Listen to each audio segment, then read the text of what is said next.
अखिलेश जी मेरे मित्र हैं तो कभी कभी मदद कर देते हैं। नमस्कार, मैं अभिषेक उपाध्याय। आप देख रहे हैं टॉप सीक्रेट। आखिर प्रधानमंत्री ने अखिलेश यादव की भरी संसद में तारीफ क्यों कर दी? ये सवाल बहुत सारे कौतूहल पैदा कर रहा है। ये सवाल बहुत सारी उत्सुकता जगा रहा है और ये सवाल भविष्य की कुछ संभावनाओं की ओर भी इशारा कर रहा है। प्रधानमंत्री ने क्यों कहा कि अखिलेश यादव मेरे मित्र हैं और कभी कभी मेरी मदद भी कर देते हैं? ये हेडलाइन है, मैं आपको पढ़वा भी रहा हूं, जो छपा है मीडिया वेबसाइट्स में, अखबारों में जो छपेगा इसको लेकर के। और इसको लेकर के चर्चा इसलिए भी हो रही है क्योंकि उत्तर प्रदेश का चुनाव सामने है, 2027 सामने है। प्रधानमंत्री बहुत ही मजे हुए राजनेता हैं, कोई बात यूं नहीं कहते हैं। अगर कहा है तो कुछ सोचा ही होगा, यूं नहीं निकला है, अनायास नहीं निकला है। और मैं आपसे फिर कह रहा हूं कि 27 का चुनाव सामने, इसका मतलब लड़ना किससे? उत्तर प्रदेश में अखिलेश यादव से ही लड़ना है। बीएसपी आज की तारीख में अभी बीएसपी फोर्स की तरह दिख नहीं रही है।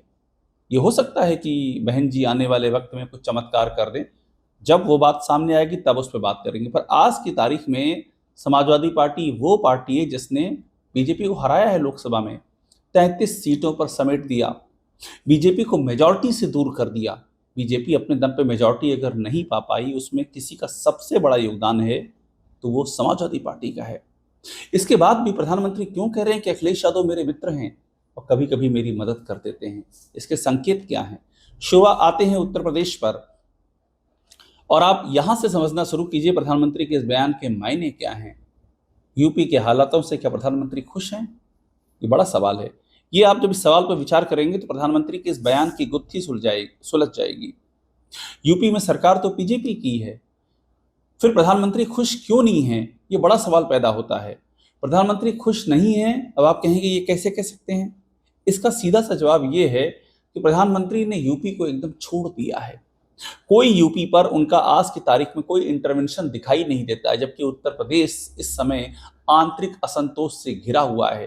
बीजेपी के अंदर से ही इतनी ज्यादा आवाजें आ रही, इतने ज्यादा बगावत के सुर फूट रहे हैं कि ऐसे लगता है कि जैसे बीजेपी के अंदर ही एक विपक्ष खड़ा हो गया हो।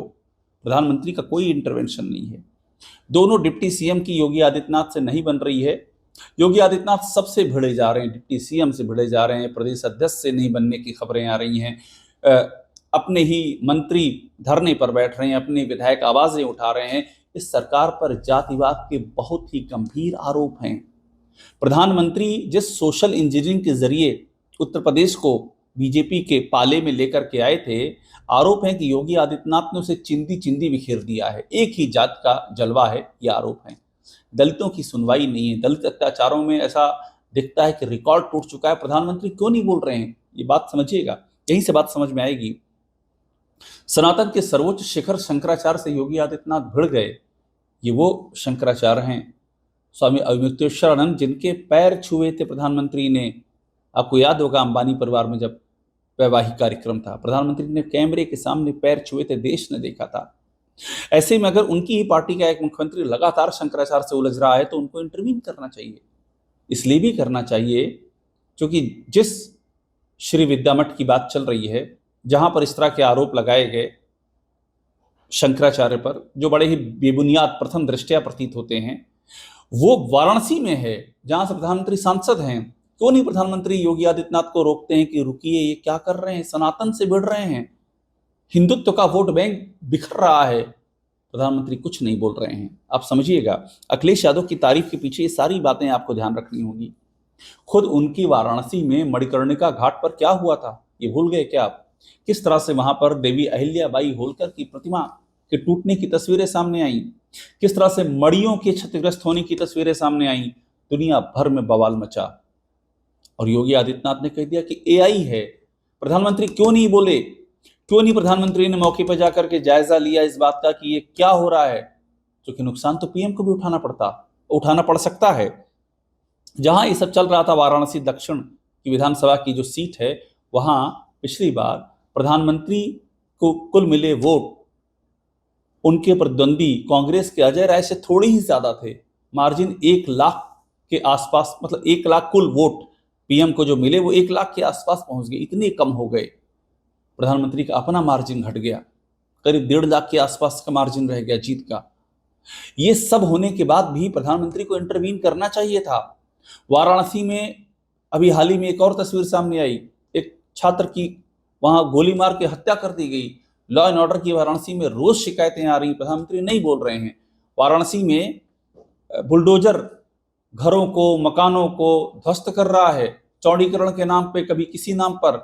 वहां हाहाकार की स्थिति है। वहां दाल मंडी में क्या हो रहा है किसको नहीं पता है, प्रधानमंत्री नहीं बोल रहे हैं। आप समझिएगा कि क्या है इस सब के मायने। प्रधानमंत्री ने उत्तर प्रदेश को छोड़ दिया है। योगी आदित्यनाथ का कोई बचाव भी नहीं कर रहे हैं। आखिरी बार जब देखा गया था, महाकुंभ का मौका था, जब प्रधानमंत्री उन यूपी महाकुंभ के 22 उन्होंने एक कवर देने की कोशिश की थी। योगी आदित्यनाथ के दौर में जिस तरह से व्यवस्था ध्वस्त हो चुकी है, उसको एक कवर दिया था महाकुंभ में। क्यों दिया था? क्योंकि वो देश के का एक सम्मान का विषय था।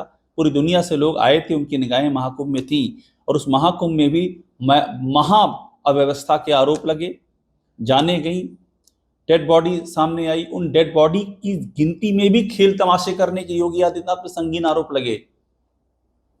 उसके बाद से आज तक प्रधानमंत्री ने किसी भी मामले पर कवर नहीं दिया है, जबकि अपनी पार्टी की और प्रधानमंत्री नहीं, बीजेपी ने भी नहीं दिया है। आप गौर कीजिएगा, शंकराचार्य का इतना मामला हो गया, क्या बीजेपी से कोई भी प्रवक्ता राष्ट्रीय स्तर का बीजेपी के मुख्यालय में प्रेस कॉन्फ्रेंस किया?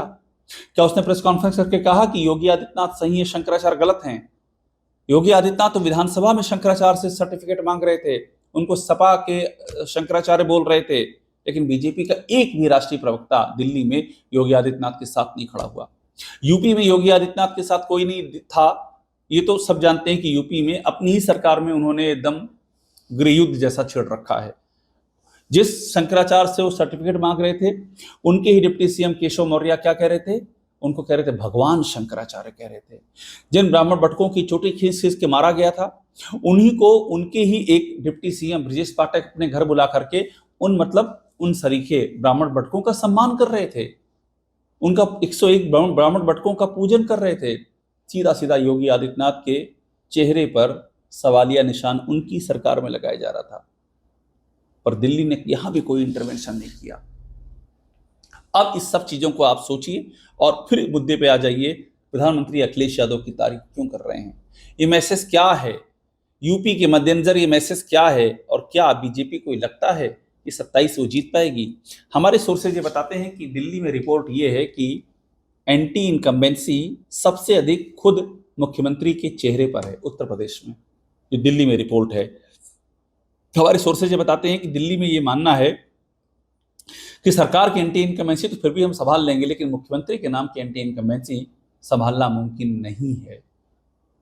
सिर्फ जाति का मसला नहीं है, जाति का तो जबरदस्त चारों ओर रिएक्शन है। पूरी सामाजिक संरचना ध्वस्त है। बीजेपी का वोट बैंक टुकड़ों जातियों में बढ़ चुका है। उसके बाद करप्शन के प्रचंड आरोप हैं। योगी आदित्यनाथ के अपने मंत्रालयों में हैं, खनन में है, पीडब्ल्यूडी में है, औषध प्रशासन में है, सूचना में है। जहां योगी आदित्यनाथ हैं वहां करप्शन के संगीन आरोप हैं। और इस सब के आगे जो बुलडोजर चल रहा है वो कहीं चल रहा है और कहीं खामोश हो जाता है। यह आरोप लगता है एक खास तबके पर, एक खास वर्ग पर बुलडोजर आंख उठा करके भी नहीं दिखता है। एक खास तबके पर तो वो दौड़ जाता है। एनकाउंटर के बारे में भी ऐसे आरोप लगते हैं, कहां होना और कहां नहीं होना है। प्रधानमंत्री को चाहिए इन पर भी कुछ टाइट कसें, चूड़ी कसें, लेकिन वो इस पर भी खामोश हैं। और इस बीच में दो और महत्वपूर्ण बातें होती हैं। योगी आदित्यनाथ जिस अपने लाडले चीफ सेक्रेटरी का एक्सटेंशन चाहते हैं वो नहीं होता है दिल्ली से। वो जिस चाहते हैं डीजीपी, कार्यवाहक डीजीपी को बढ़ा दिया जाए, टेन्योर नहीं मिलता है दिल्ली से। यानी कि कदम कदम पर यह स्थापित हो रहा है कि दिल्ली साथ में नहीं है। फिर दिल्ली किसके साथ में है? अखिलेश यादव को पीएम अपना दोस्त क्यों बता रहे हैं? क्या बीजेपी ये मैसेज दे रही है कि वो बैकवर्ड राजनीति की ओर जा रही है उत्तर प्रदेश में? ये सबसे इंपॉर्टेंट बात यहां से जोड़िएगा। अखिलेश यादव की तारीफ ये मैसेज है कि बीजेपी उसी बैकवर्ड जाति की राजनीति की ओर जा रही है। और ये समझने के लिए आपको फिर जाना होगा उस दौर में जब इसी सरकार में, प्रधानमंत्री मोदी की सरकार में, ललन सिंह यादव को पद्म विभूषण से सम्मानित किया गया था। अखिलेश यादव वो अवार्ड लेने गए थे। क्यों किया गया था? क्योंकि वहां भी मैसेज देना था कि हम उन पिछड़ी जातियों के साथ खड़े हैं। जो नेताजी यानी कि मुलायम सिंह यादव के साथ में एकजुट होकर के खड़ी थी, उनका हम साथ दे रहे हैं। और यादवों के लिए भी मैसेज था। मोहन यादव के कितने यहाँ पर यूपी में टूर करवाए गए इसी मैसेज के लिए। अपर्णा यादव को लाया गया, लेकिन योगी आदित्यनाथ ने इस मैसेज को भी खराब किया। विधानसभा में खड़े होकर के यादव और मुस्लिम के नाम पर गोमती नगर में घटना घट गई थी, वहां पर पॉइंट आउट करके दो ही जिक्र किया, एक यादव का और एक मुस्लिम का, दो समुदायों का जिक्र किया सिर्फ। तो यादव के मैसेज को भी जिस तरह से खराब किया गया, उसके बाद प्रधानमंत्री का ये कहना क्या बीजेपी, इसका मतलब यही है प्रधानमंत्री को भी लग रहा है, बीजेपी को भी लग रहा है कि सरकार का चेहरा बदलना पड़ेगा। ये जो चेहरा, ये जात विशेष का चेहरा बन चुका है। योगी आदित्यनाथ जब आए थे तो ये माना गया था कि भाई ये तो संत हैं, संत की क्या जाति होती है। लेकिन योगी आदित्यनाथ का बैकग्राउंड शायद उस समय बीजेपी भूल गई थी। जिस समय वो गोरखपुर में रहे हैं, पूरा गोरखपुर का उनका टेन्योर ही दो जातियों के बीच में लड़ाई का एक धुरी बन गया था। ब्राह्मण बनाम ठाकुर और योगी आदित्यनाथ एक खांचे में पाए गए। ये आरोप उनके ऊपर लगे, आज भी वो आरोप चस्पा है। माना गया कि मुख्यमंत्री बनने के बाद उनको उससे हटना चाहिए था, लेकिन वो नहीं हट सके। उनपे वो आरोप और गहरा गए, और भी ज्यादा करीने चस्पा हो गए। और उसके बाद जब उन्होंने जहां इंटरव्यू दिया तो यहां तक बोल दिया कि जब उनसे पूछा गया इस क्षत्रियवाद ठाकुरवाद पर, उन्होंने कहा कि मुझे गर्व है और क्षत्रिय जाति में, और भगवान भी इसी जात में हुए हैं। मतलब भगवान की भी कोई जाति बताएगा, ये सोची नहीं जा सकती बात। और ये बताती कि आपके जहन में क्या चल रहा है, आप क्या सोच रहे हो, आपका परसेप्शन क्या है, आपके जहन में कैलकुलेशन क्या है। ये सारे सवाल खड़े हुए हैं। और इन सबको देखते हुए मुद्दे पर आते हैं। मुद्दा यही है कि अखिलेश यादव का पीडीए जो है वो बीजेपी को काफी परेशान कर रहा है। योगी आदित्यनाथ की अगुवाई में पूरा कास्ट कॉम्बिनेशन बिखर चुका है। और ऐसे में बीजेपी को उम्मीद इसी बात की है कि अगर उस पिछड़ी जात के चेहरे को आगे रखते हैं, उसको हम बढ़ाते हैं, तो कुछ शायद बेहतर कर सकते हैं। आप ये मान लीजिए अखिलेश यादव की तारीफ ये उसी और इशारा है कि यूपी की राजनीति बीजेपी पिछड़ी जात पर लेकर के जाएगी। योगी आदित्यनाथ का चेहरा 2027 नहीं जिता सकता है। ये बीजेपी के अंदर परसेप्शन, केंद्र की बात कर रहा हूं, बन चुका है। उनको उसी लेवल पर उतरना है। मैं ये नहीं कह रहा हूं कि प्रधानमंत्री चाहते हैं कि अखिलेश यादव 2027 का चुनाव जीत जाएं। हालांकि बहुत लोगों का ये भी मानना है कि ये भी इशारा तो हो सकता है कि वो अखिलेश यादव को चाहते हैं कि अखिलेश यादव जीत जाएं। एक परसेप्शन ये भी कहा जाता है कि अगर अखिलेश यादव जीत जाएंगे तो बीजेपी के लिए 2029 आसान हो जाएगा। फिर रिएक्शंस होंगे, फिर वो जो बीजेपी कहती है ना मुस्लिम तुष्टीकरण, वो और मुद्दा उठाएगी। अपनी सरकार में तो हाथ बंधे हुए हैं, तब तो खुल करके उठाएगी। और 29 में जो सीटें 33 आ गई हैं, वो फिर से 70 के पार जा सकती है, जैसा कि 2014 में हुआ था, 71 सीटें चली गई थी। तो इसलिए एक परसेप्शन ये भी है कि बीजेपी केंद्र में तो ये चाहती है कि हालत अगर इतने खराब हो चुके हैं कि हम नहीं आ सकते हैं, तो अखिलेश यादव आ जाएं, उनको हल्का सा पुश किया जाए। ये परसेप्शन है। मैं इसके बारे में अभी कोई राय नहीं दे रहा हूं।